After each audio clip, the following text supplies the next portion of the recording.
Peuple de Dieu, élus de Dieu, soyez abondamment salués. Dieu vous bénisse.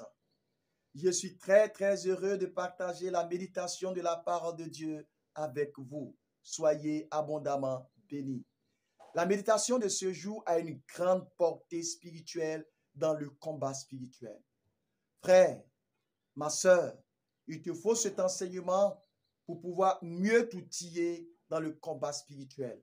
Parce que beaucoup se posent cette question que par la puissance du Saint-Esprit, nous allons développer dans cette méditation. Le texte d'appui est de Marc 8, le verset 33. Et nous avons intitulé cette méditation comme suit. Satan a-t-il le pouvoir de lire dans nos pensées? Est-ce que Satan a-t-il le pouvoir de lire dans nos pensées? Beaucoup de chrétiens se posent cette question. Beaucoup de chrétiens se demandent, est-ce que Satan peut-il connaître nos pensées? Nous pourrions penser que Satan connaît nos pensées ou bien qu'il possède un agent infiltré en nous pour connaître nos pensées. Peuple de Dieu, élu de Dieu, dans ce grand et vaste combat spirituel, il est capital pour toi de savoir si oui ou non Satan arrive à lire dans tes pensées. En effet, lorsque nous prenons Marc 8, le verset 33, notre texte d'appui, il est dit ceci.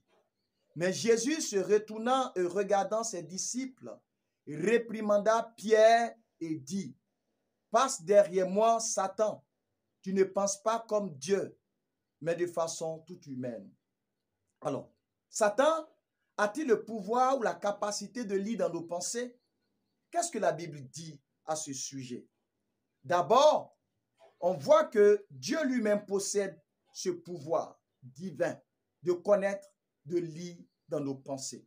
En 1 Roi 8, le verset 39, alors prends ta Bible, 1 Roi 8, le verset 39, et le psaume 135, le verset 4. Le psaume 135, le verset 4. Dans l'évangile, on voit aussi que Jésus partage ce pouvoir divin de lire dans les pensées des hommes. En Jean 6, le verset 64, Jean 6, le verset 64, et en Jean 2, le verset 25, que je lis pour vous. Et parce qu'il n'avait pas besoin qu'on lui rendît témoignage d'aucun homme, car il savait lui-même ce qui était dans l'homme. Alors, Satan est-il aussi capable de connaître nos cœurs et nos pensées? En effet, ce dernier, Satan, est un ange déchu. Lorsque nous prenons Apocalypse 12, le verset 7 au verset 10. Peuple de Dieu, Dieu est le seul omniprésent. En 1 Pierre 1, le verset 12, 1 Pierre 1, le verset 12, il est dit ceci. Il leur a été révélé que ce n'était pas pour eux-mêmes, mais pour vous qui étiez au service de ce message. Les hommes qui vous ont prêché l'évangile par le Saint-Esprit envoyé du ciel vous ont maintenant annoncé ce message dans lequel les anges eux-mêmes désirent plonger leur regard. Alors, les démons ne connaissent pas l'avenir. Les démons ne connaissent pas l'avenir. En Isaïe 46, le verset 9 au verset 10, que je vais te demander de lire, et en Daniel 2, le verset 28. Je lis pour vous Isaïe 46, le verset 9 au verset 10. Souvenez-vous de ce qui s'est passé dès les temps anciens, car je suis Dieu, et il n'y en a point d'autre. Je suis Dieu, et nul n'est semblable à moi. J'annonce dès le commencement ce qui doit arriver, et longtemps d'avance ce qui n'est pas encore accompli. Je dis, mes arrêts subsisteront, et j'exécuterai toute ma volonté. Bien-aimés frères, bien-aimées sœurs, mais cela n'empêche pas que Satan puisse avoir une compréhension de nos pensées. Je dis bien une compréhension de nos pensées. Il est évident que depuis des milliers d'années, des milliers d'années, que Satan côtoie les hommes, il a acquis une certaine compréhension au sujet de nos agissements. Aussi, ne pas oublier qu'avant la conversion, beaucoup étaient avec Satan. Beaucoup faisaient des pratiques occultes, mystiques, diaboliques, Alors ces personnes étaient d'abord dans l'obscurité avant de venir à la lumière à Jésus-Christ. Si Satan lisait les pensées, il aurait empêché l'accomplissement de l'œuvre de la croix. De l'œuvre de la croix. Alors, il existe donc une différence claire entre ce que la parole dit des attributs et pouvoirs de Dieu et ceux de Satan. La conclusion est claire. Nos actions, il faut les surveiller. Alors, que devons-nous comprendre?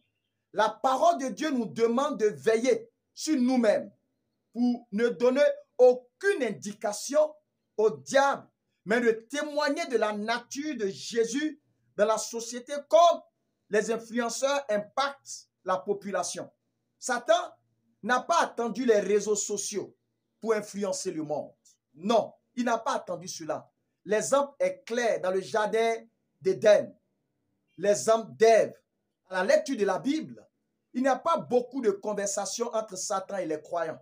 Néanmoins, dans Genèse, lors de son dialogue avec Ève, en Genèse 3, le verset 1 au verset 6, il est clair que pour connaître les pensées de Ève, Satan est obligé de procéder en la questionnant pour l'influencer négativement.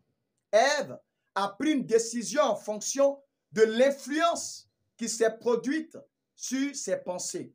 Cela peut se reproduire avec nous. Cela peut se reproduire avec le chrétien. Surtout lorsque nous entendons au fond de nous des questions nous amenant à douter de l'amour de Dieu, à douter de la puissance de Dieu, à douter de l'agir de Dieu. Peuple de Dieu, de la même façon, les voyants posent des questions et au travers des réponses données, ils annoncent des choses fausses. C'est comme ça que Satan, en fait, utilise. C'est sa méthode. En Jacques 1, le verset 14, il est dit, « Mais chacun est tenté quand il est attiré et amorcé par sa propre convoitise. » Au verset 15, il est dit ceci, « Puis, la convoitise, lorsqu'elle a conçu, enfante le péché. Et le péché, étant consommé, produit la mort. » Lorsqu'un commercial veut vendre un produit, il cite des expressions bien précises qui toucheront aux émotions, la rareté, l'urgence, la peur, nos blessures, afin que nous soyons influencés par ce commercial. En Jean 2, le verset 16, il est dit ceci, « Car tout ce qui est dans le monde, la convoitise de la chair, la convoitise des yeux et l'orgueil de la vie ne vient point du Père, mais vient du monde. » Il en est de même pour Satan, car il teste le levier en nous. Il sait comment toucher notre chair pour nous voir réagir. Alors, il existe donc une différence claire entre ce que la parole dit des attributs et pouvoirs de Dieu et ceux de Satan. La conclusion est claire.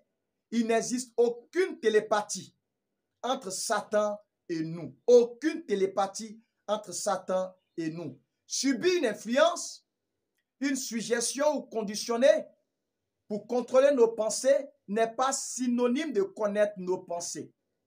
L'homme peut subir une influence, mais cela ne veut pas dire que Satan contrôle ses pensées. Pourtant, Satan peut savoir ce que nous pensons. Satan peut savoir ce que nous pensons. Mais comment? Comment Satan peut savoir ce que nous pensons? À cause des informations que nous lui donnons. C'est à cause des informations que nous lui donnons. Du coup, il a la possibilité de savoir ce que nous pensons. En Matthieu 12, le verset 24 au verset 30, que je te demande de lire, peuple de Dieu, en effet, Satan étant un être surnaturel, nous pouvons lui offrir cette possibilité de lire en nous, sans même que tu ne le saches. Ce que nous disons peut lui permettre de lire en nous. Ce que nous disons, ce que nous faisons peut déjà ouvrir des brèches, la porte à Satan de pouvoir lire en nous. Depuis que Satan observe les hommes, il est devenu le maître de l'observation. Le maître de l'observation. Satan peut discerner une certaine forme d'avenir car il est aiguisé. Il est très aiguisé.